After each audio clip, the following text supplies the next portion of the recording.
बिस्मिल्लाहिर्रहमानिर्रहीम। अच्छा, last session में हम डिस्कशन कर रहे थे कंप्यूटर की जो हिस्ट्री है उसके ऊपर, और उसमें हमने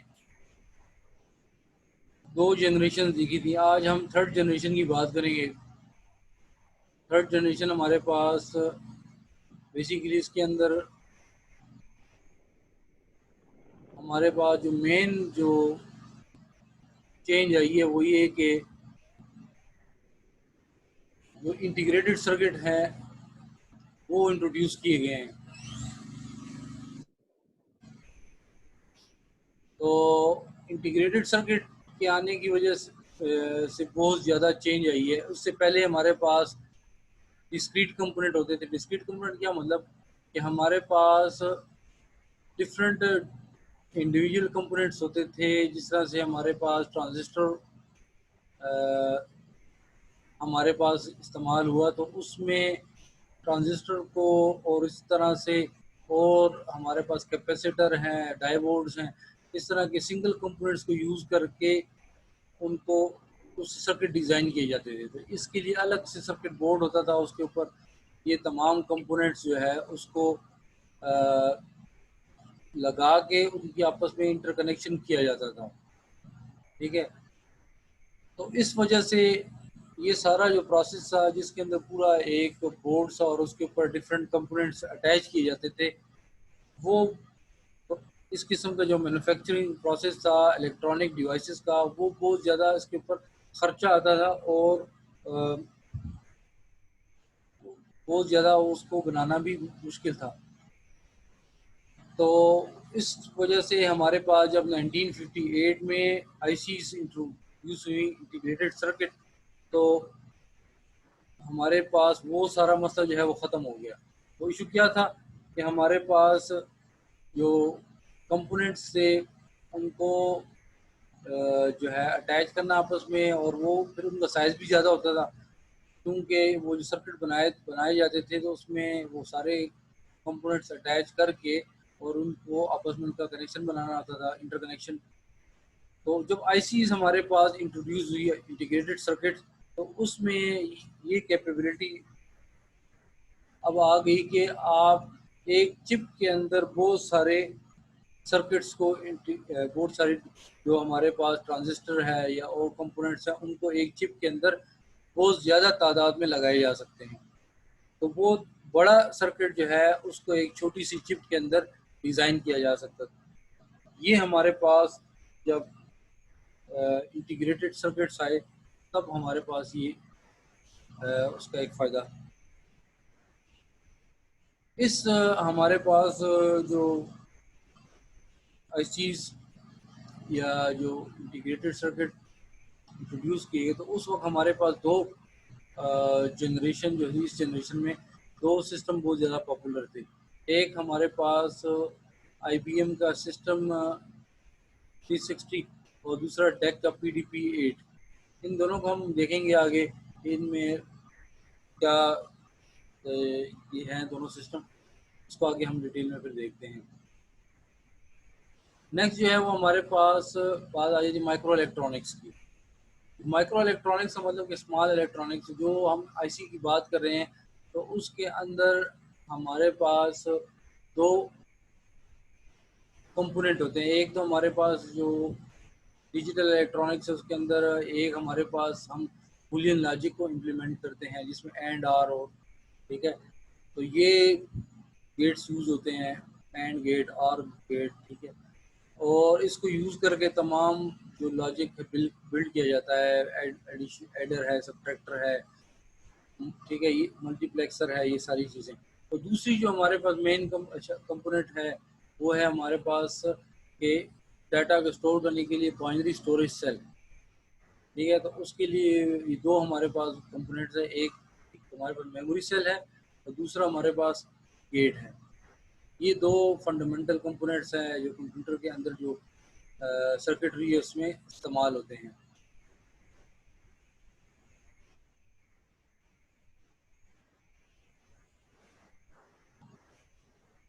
तो जो इंटीग्रेटेड सर्किट्स हमारे आईसी हैं उसके अंदर हमारे पास जो डाटा स्टोरेज जो उसकी हमने बात करी थी कि जो मेमोरी सेल है वो यही हमारे मेन कंपोनेंट जो हैं, जो हमने शुरू में डिस्कशन की थी कि हमारे पास कंप्यूटर सिस्टम में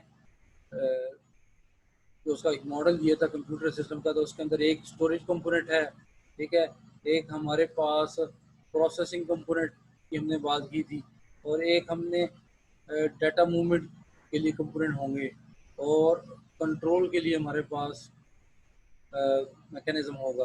तो डाटा स्टोरेज के लिए जिस तरह से हमने पिछली स्लाइड में देखा कि हमारे पास मेमोरी सेल, जो हमने बात की कि हमारे पास जो बेसिक जो कंपोनेंट्स हैं, इलेक्ट्रॉनिक कंपोनेंट, डिजिटल इलेक्ट्रॉनिक्स के कंपोनेंट्स हैं, उसमें मेमोरी जो सेल्स हैं वो डाटा स्टोरेज के लिए यूज़ होंगे।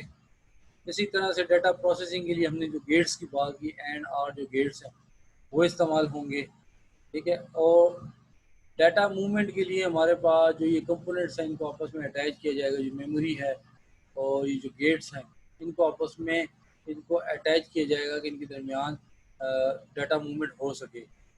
और कंट्रोल जो है, ये जो हमारे पास कंपोनेंट्स हैं, डिफरेंट कंपोनेंट्स हैं, उनको कंट्रोल करने के लिए जो कंट्रोल सिग्नल्स होंगे, अगर हमारे पास एडिशन जो ये जो एंड और कंपोनेंट्स हैं इनको कंट्रोल करने के लिए, इनको इनेबल डिसेबल करने के लिए, जो मेमोरी एलिमेंट हैं उनको मेमोरी को डाटा रीड करने के लिए या डाटा डाटा राइट करने के लिए जो कंट्रोल जो कंपोनेंट जो कंट्रोल जो सिग्नल्स हैं वो यूज़ होंगे, वो कंट्रोल में आ जाएंगे। और इसी तरह से फिर हमारे पास जो इसका इंटरकनेक्शन होंगे वो इन तीन के दरमियान होंगे, डाटा स्टोरेज, डाटा जो प्रोसेसिंग एलिमेंट्स हैं, वो हमारे पास एक अक्सर बस होती है, तो इनके दरमियान जो इंटरकनेक्शन होता है, जो पाथ होता है, तो ये सारे हमारे पास जो गेट्स हैं और जो मेमोरी सेल्स हैं, इसके लिए जो हमारे पास सिंपल जो इलेक्ट्रॉनिक कंपोनेंट्स हैं वो यूज़ होते हैं। ये हमने ट्रांजिस्टर की बात की, और इनको इन ट्रांजिस्टर को और इन कंपोनेंट्स को यूज़ करने के लिए जो इंटीग्रेटेड सर्किट के अंदर बेसिकली उन्होंने जो हमारे पास जो सेमीकंडक्टर एलिमेंट है सिलिकॉन, उसको यूज़ करके उसके ऊपर ये तमाम एलिमेंट्स जो है वो डिज़ाइन किए जाते हैं।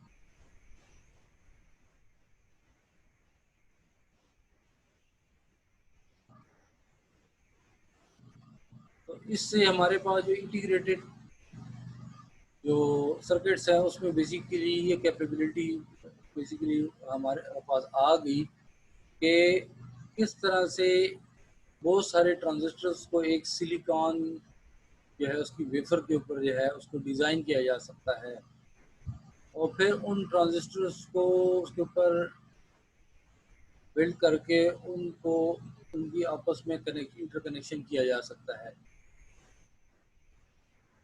और ये टेक्नोलॉजी जो है बेसिकली इंटीग्रेटेड सर्किट की टेक्नोलॉजी थी, जिसके अंदर एक चिप के ऊपर बहुत सारे ट्रांजिस्टर्स को प्रोड्यूस किया जा सकता है और उनके दरमियान इंटरकनेक्शन किया जा सकता है, मतलब किसी भी किस्म का सर्किट डिज़ाइन किया जा सकता है। स्क्रीन के ऊपर आपको ये नज़र आ रहे हैं वेफर, ये हमारे पास वेफर है, ये बेसिकली एक स्लाइस होता है सिलिकॉन का एक, ठीक है।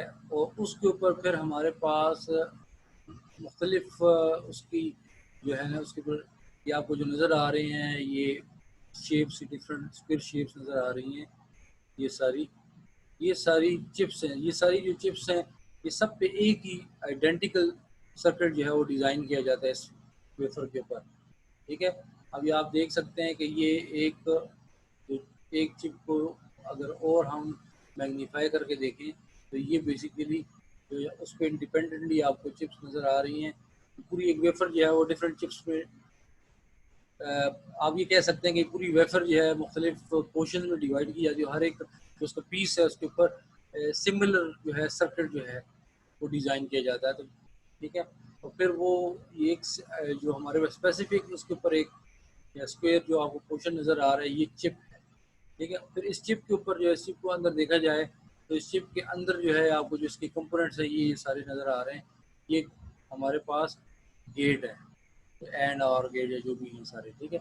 और ये चिप जो है फिर इसको पैकेज किया जाता है, इसके ऊपर कोटिंग होती है, ठीक है, सेव करने के लिए ये पूरी एक चिप बन जाती है। तो बेसिक जो है ये हमारे पास इंडिविजुअल लेवल पे ये हमारे पास एक वेफर होगी जो कि एक स्लाइस सा होगा सिलिकॉन का, ठीक है, एक थिन शीट सी होगी सिलिकॉन की, और उसके ऊपर जो है ना उसके डिफरेंट फिर जो पोर्शन उसके ऊपर सर्किट डिज़ाइन किया जाएगा, हर एक जो इसको कट किया जाएगा। ये जो आपको नज़र इंडिविजुअल आपको नज़र आ रहे हैं, इसके अंदर चिप को डिवाइड किया गया पूरी वेफर को, उसको कट करके एक चिप बनेगी हमारे पास।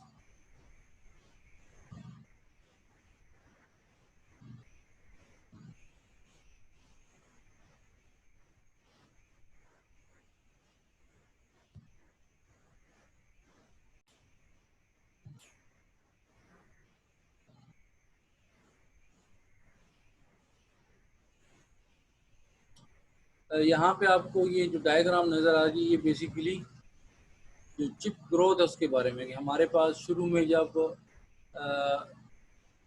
ट्रांजिस्टर पे काम हुआ, ठीक है, फिर ट्रांजिस्टर के बाद आईसीज इंट्रोड्यूस की गई जिसके अंदर हमारे पास ये कैपेबिलिटी आ गई कि हम एक आईसी के अंदर बहुत सारे ट्रांजिस्टर्स को इंटीग्रेट कर सकते हैं। फिर अगर आप यहाँ पे देखें तो वक्त के गुजरने के साथ साथ कैपेबिलिटी बढ़ती गई।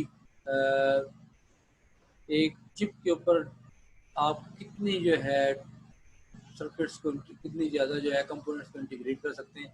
आप देखें आपके पास शुरू में स्टार्ट हुई और फिर यहाँ से होते होते 100 बिलियन ट्रांजिस्टर्स जो है ना आप उसमें इंटीग्रेट कर सकते हैं। हमारे पास 2011 तक की फिगर्स हैं, तो अभी तो इससे भी ज़्यादा हो चुका है, ठीक है। तो वक्त गुजरने के साथ एक चिप के अंदर कितनी ट्रांजिस्टर कंपोनेंट्स को इंटीग्रेट किया जाता है वो तादाद बढ़ती गई, ठीक है। तो 2011 तक की अपडेट है जो कि हमारे पास में नज़र आ रहा है कि हमारे पास 100 बिलियन ट्रांजिस्टर जो हैं वो एक चिप के ऊपर आप उसको उसके अंदर प्रोड्यूस कर सकते हैं। तो ये बहुत ज़्यादा, तो जितनी इससे क्या हुआ, जितनी हमारे पास एक चिप के अंदर कंपोनेंट ज़्यादा आ सकते हैं उतनी ही आप कॉम्प्लेक्स सर्किट को डिज़ाइन कर सकते हैं चिप के ऊपर। तो इतनी ही ज़्यादा जो है आपके पास, अगर मेमोरी की बात करते हैं तो मेमोरी का साइज़ बढ़ जाएगा। अगर आप प्रोसेसर की कैपेबिलिटी की बात करते हैं तो उसकी जो प्रोसेसिंग कैपेबिलिटी है, उसकी जो स्पीड है वो बढ़ जाती है। तो ये दोनों चीज़ें इससे इफेक्ट होती हैं।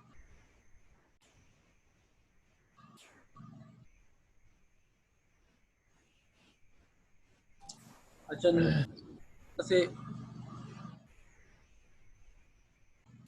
तो अभी ये जो स्लाइड है इसमें आपको बेसिकली ये जो गॉर्डन मूर है, ये को फाउंडर भी है इंटेल का। इसने 1965 में इसने एक प्रपोज किया था कि भाई अभी हमारे पास जो चिप जो है उसकी जो कैपेसिटी है वो हर साल जो है वो डबल होगी।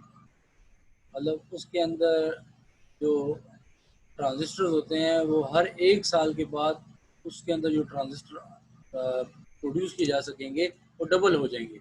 इन 1965 में गॉर्डन मूर ने जो है ये कहा था कि भाई इस तरह से होगा। फॉर एग्जांपल अगर एक चिप के ऊपर 1000 ट्रांजिस्टर आ रहे हैं तो अगले साल 2000 आएंगे, फिर उससे अगले साल फिर वो डबल होते जाएंगे, 4 हो गए। तो मतलब हर एक साल पिछले एक साल से डबल होते जाएंगे। ये उसने प्रपोज किया था। ये बात जो है ये 100% तो न इस तरह से न रही, लेकिन तकरीबन ये जो है 1970 में ये पेस जो उसने प्रपोज किया था कि जी हर साल के बाद ये डबल होंगे।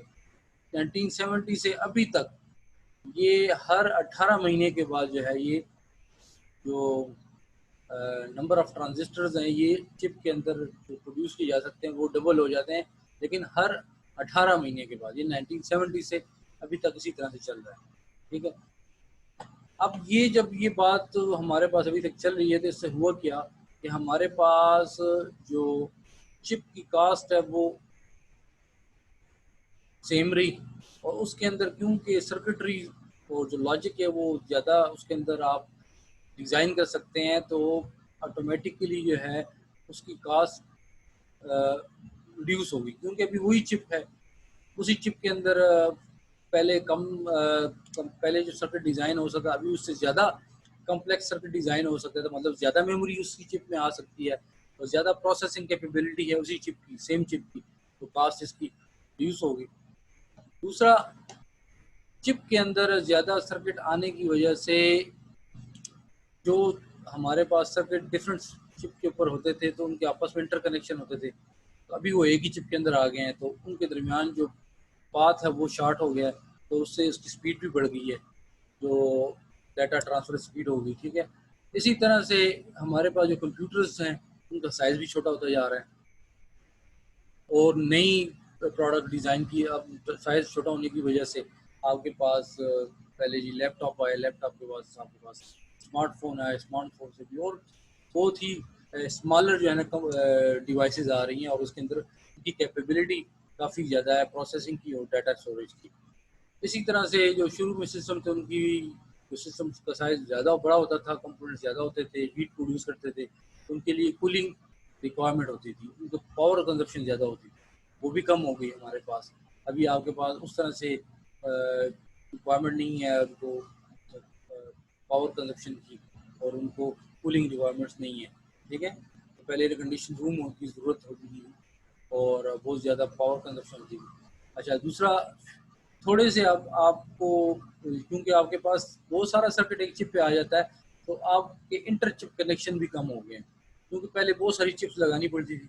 अभी क्योंकि ज़्यादा इम्प्रूवमेंट आ गई है, आईसी इंटीग्रेटेड चिप्स के अंदर ज़्यादा तादाद में ट्रांजिस्टर्स और कॉम्प्लेक्स सर्किट एक ही चिप में बनाए जा सकते हैं, तो आप एक ही चिप, पहले अगर बहुत सारी चिप्स इस्तेमाल होती है, अब एक ही चिप के अंदर वो सारा सर्किट आ जाता है, तो इंटर चिप कनेक्शन भी की भी ज़रूरत नहीं रही।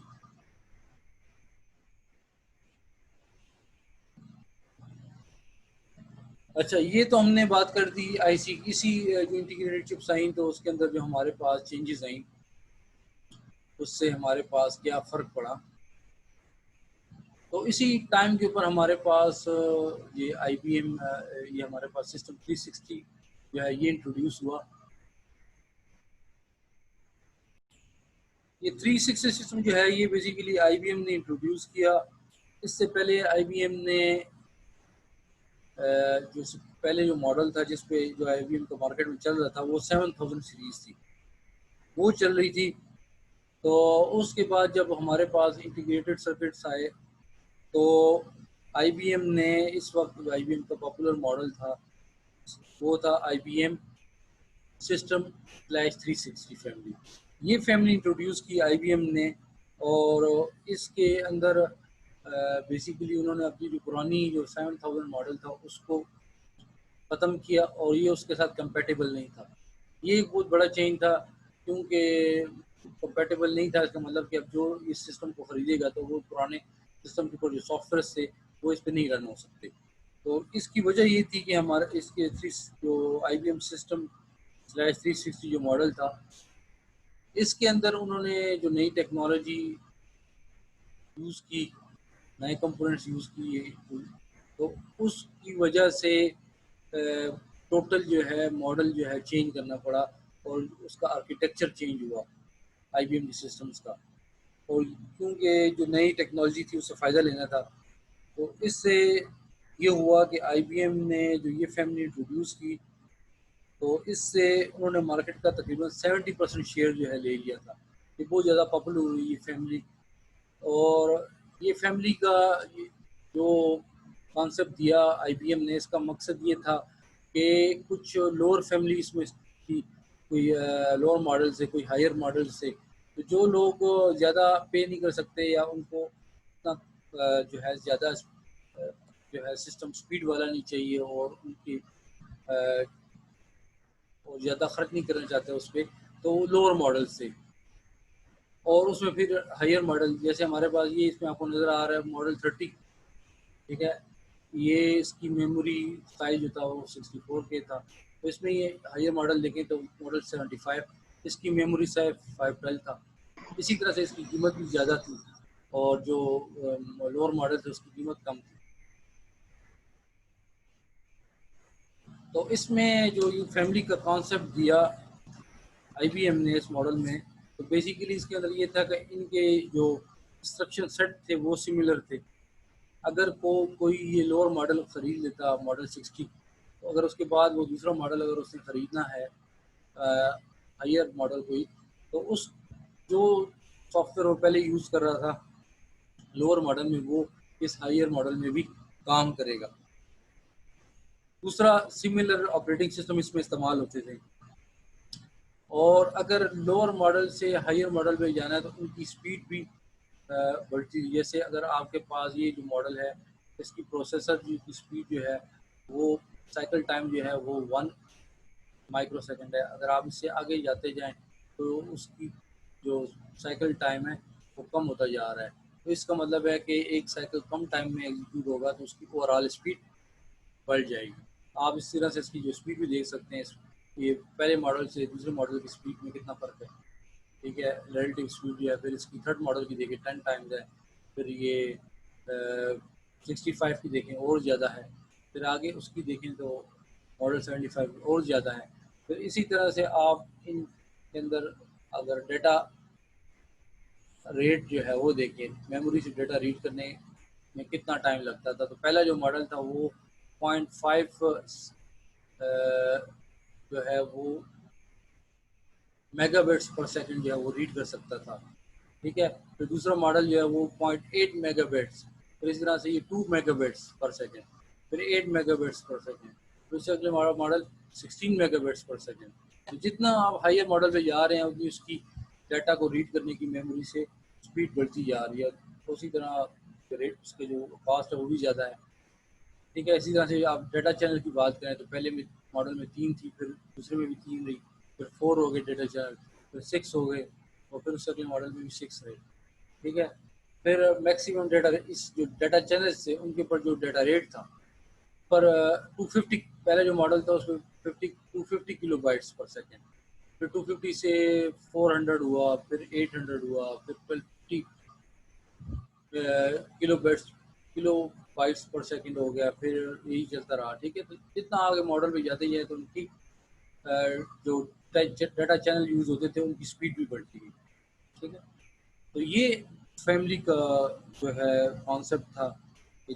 एक फैमिली से दूसरी फैमिली में जब यूज़र जाता था तो वो उसको ज़्यादा पे करना है, तो फिर वो उसके जब पे करता तो फिर उसको उस तरह से ज़्यादा मेमोरी डाटा को मेमोरी से रीड करने की स्पीड बढ़ जाती थी, आईओ चैनल्स बढ़ जाते थे, आईओ चैनल्स की स्पीड बढ़ जाती थी, मेमोरी का साइज़ जो रैम का साइज़ है वो बढ़ जाता था, और इसी तरह से फिर उसकी कॉस्ट भी बढ़ जाती। तो ये कॉन्सेप्ट दिया IBM ने सिस्टम से ST60 फैमिली के अंदर। जो सिस्टम है उनकी फैमिली का बात की IBM के सिस्टम 360 फैमिली की। ये हमारे पास पहला जो सिस्टम था जो बहुत ज़्यादा पॉपुलर था, जब हमारे पास इंटीग्रेटेड सर्किट आ गए, जो हम थर्ड जनरेशन की बात कर रहे हैं कि जब ICs हमारे पास आ गई तो उनकी बेस के ऊपर ये सिस्टम डिज़ाइन किए। उसके बाद हमारे पास जो नेक्स्ट हमारे पास एवोल्यूशन थी वो थी PDP-8। ये PDP-8 जो है ये हमारे पास जो डिजिटल इक्विपमेंट कारपोरेशन है, इन्होंने ये सिस्टम डिज़ाइन किए। ये भी उस वक्त जो है जिस टाइम पे IBM का सिस्टम 360 आया था, ये भी उसी वक्त आए थे और ये बहुत ज़्यादा ये भी पॉपुलर हुए।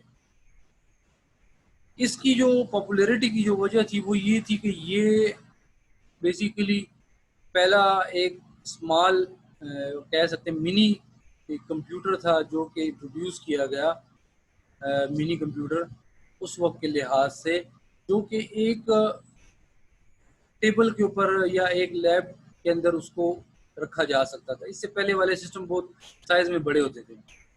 तो ये सिस्टम जो था, ये इसको एक लैब टेक्नीशियन खरीद सकता था, इसकी प्राइस भी कम थी, इसका साइज़ भी कम था, तकरीबन ये 15-16 हज़ार डॉलर में ये मिलता था। तो ये उस लिहाज से ये काफ़ी चीप था, उस टाइम के लिहाज से। उस वक़्त जो मेन फ्रेम कंप्यूटर चल रहे थे, उसके लिहाज से ये बहुत ज़्यादा सस्ता था। तो ये इसकी एक ख़ासियत थी। एक इसका साइज़ और दूसरा इसकी प्राइस, ये दोनों चीज़ें। तो ये इससे पॉसिबल हुआ कि कोई एक लैब टेक्नीशियन या एक लैब साइंटिस्ट जो है वो अपने लिए एक कंप्यूटर परचेज इस तरह का इस सिस्टम परचेज कर सकता है, उसको एक काम कर सकता है। इसकी लो कास्ट की वजह से बहुत सारे और जो मैन्युफैक्चरर्स हैं उन्होंने भी इस किस्म के सिस्टम को लेके और फिर रीसेल किया आगे उसके अंदर कुछ ऐड करके।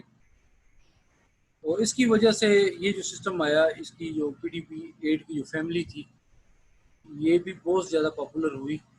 यहाँ पे आपको नज़र आ रहा है, ये पहला शिप हुआ ये 65 में, फिर 66 में PDP-8 68। तो ये इस तरह मुख्तलिफ हमारे पास इसकी फैमिली के वर्जन्स आए। और इसी तरह से इसकी जो कास्ट थी, प्रोसेसर प्लस 4 के जो हमारे पास 12 बिट वर्ड की जो मेमोरी थी, वो कास्ट भी जो है आप देखें वो रिड्यूस होती गई। आप देखें 16.2 से रिड्यूस होती होती 2.6 पे आ गई, कास्ट भी इसकी रिड्यूस होती गई। और इसी तरह से जो डाटा रेट था, वो भी हमारे पास वो अच्छा इम्प्रूव होता गया। ठीक है, तो ये बेसिकली हमारे पास जो PDP-8 है, ये हमारे पास बहुत ज़्यादा पॉपुलर हुआ है। इसके तकरीबन 50,000 जो यूनिट्स हैं ये उस वक्त ये सेल हुए थे, कुछ तकरीबन कुछ एक 10 साल में। और बेसिकली ये एक मिनी कंप्यूटर जो है उसकी इंडस्ट्री जो है वो बेसिकली बिल्ड हुई थी। ये जो PDP-8 जो है इसकी जो डिफरेंट इसकी फैमिली आई, इसके अंदर जो हमारे पास डिफरेंट